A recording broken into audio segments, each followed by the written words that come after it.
and this is The Dirty Word, where sex and language get it on. Today, we're gonna be talking about my top 5 favorite book recommendations this summer, especially if you're interested in language, gender, pop culture, or all of the above. So these books are pretty new. All of them have been published in the past 2 or 3 years, so just wanna keep it relevant for you. The first one is actually a coffee table book, so you're not gonna be doing too much actual reading here, but it's an awesome book if you are a language lover or a nerd like me, and it's an amazing conversation piece. I always get compliments when people come over to my house and see this on my coffee table. It's called Lost in Translation, an illustrated compendium of untranslatable words from around the world by Ella Francis Sanders. Basically, this book is just a roundup of really beautiful, interesting words that exist in foreign languages for which we have no equivalent in English. On each page you'll find the word, the definition, the language it comes from, and a really beautiful illustration. I'll read one of my favorites just as an example. This word is from Arabic, and I'm probably gonna completely butcher its pronunciation, but it's Ya'aberne. It's a noun meaning you bury me. A beautifully morbid declaration of one's hope that they will die before another person, as it would be too difficult living without them.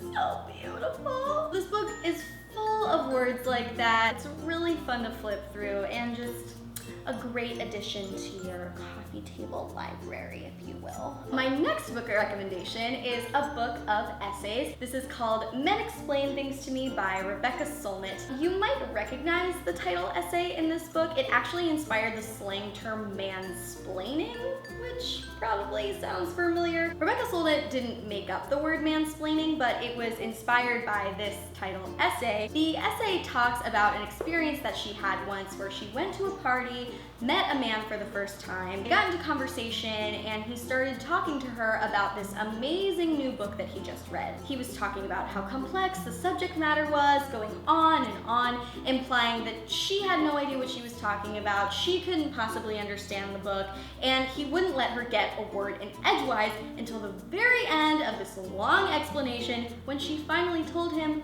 dude, I wrote that book. Rebecca Solnit is a really prolific writer. She's written like 17 million books across a variety of topics, and this is just one of them. It's a really quick read, just a few essays in here, all of which speak to similar topics. Gender, society. They're kind of infuriating, but really fascinating and relatable if you're a woman, so definitely recommend that. My next book here is another book of creative nonfiction. It's called The Argonauts by Maggie Nelson. I think this would be classified as an experimental memoir. In it, the author talks about her experience developing a relationship with her significant other, who is gender nonconforming, and it follows their journey having a child together. Throughout it, there is a lot of cultural criticism and commentary, specifically on the subjects of gender and identity and normativity, and the perspectives here are just really fascinating and the content really rich. What's unique about this book is that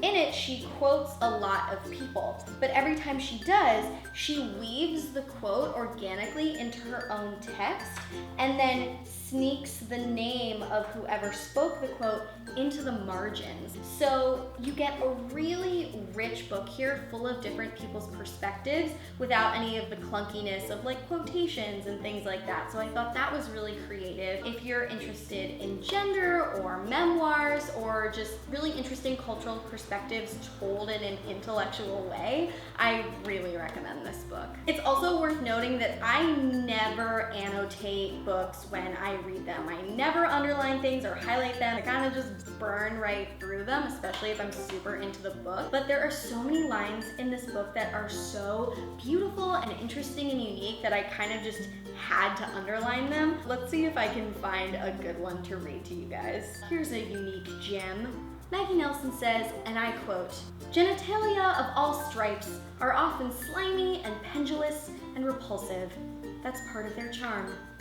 Unquote. Maggie Nelson, preaching the truth.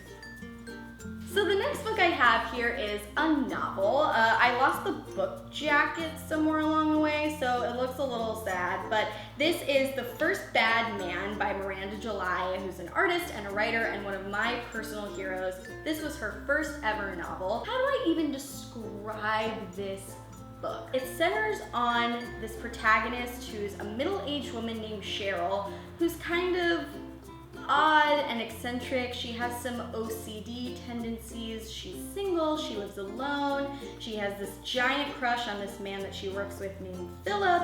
And out of nowhere, her life is completely shaken and rocked to its core because she's forced to allow her boss's 20-something-year-old daughter to move in with her. This 20-something-year-old daughter is really rude and inconsiderate and, as it turns out, kind of violent. Her name is Clee, and I don't want to spoil anything because I really think that everyone out there should read this book. It's so strange and unique and amazing. But what ensues in the relationship between these two women is just like, I can't put it into words how like fascinating and bizarre it is. I don't know what goes on in the mind of Miranda July, but she's somehow able to create these stories that are intensely and profoundly human and at the same time utterly bizarre. This is like the type of book that sticks with you for months, if not years after you read it. It doesn't really have to do with gender and language and pop culture explicitly, but if you're interested in reading about relationships between women, you've gotta give this one a try. It's so good.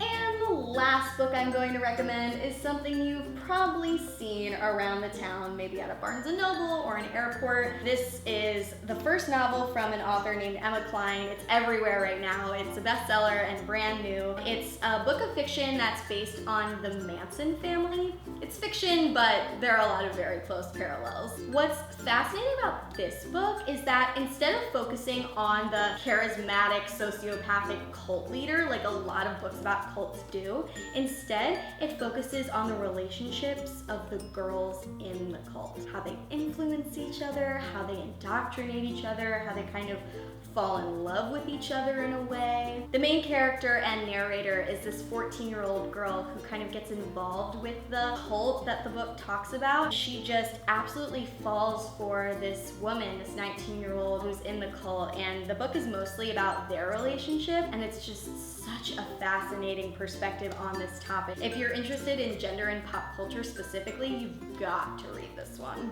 So that's about it. These are my summer book recommendations. I hope this gave you some inspiration for what to read when you're sitting on a plane or on vacation or when you get off work early on a summer Friday. Now hopefully you have something good to read. And I want to know, have you read any of these books? What do you think? And what are some of your favorite summer recommendations? I'd love to know and put them on my reading list.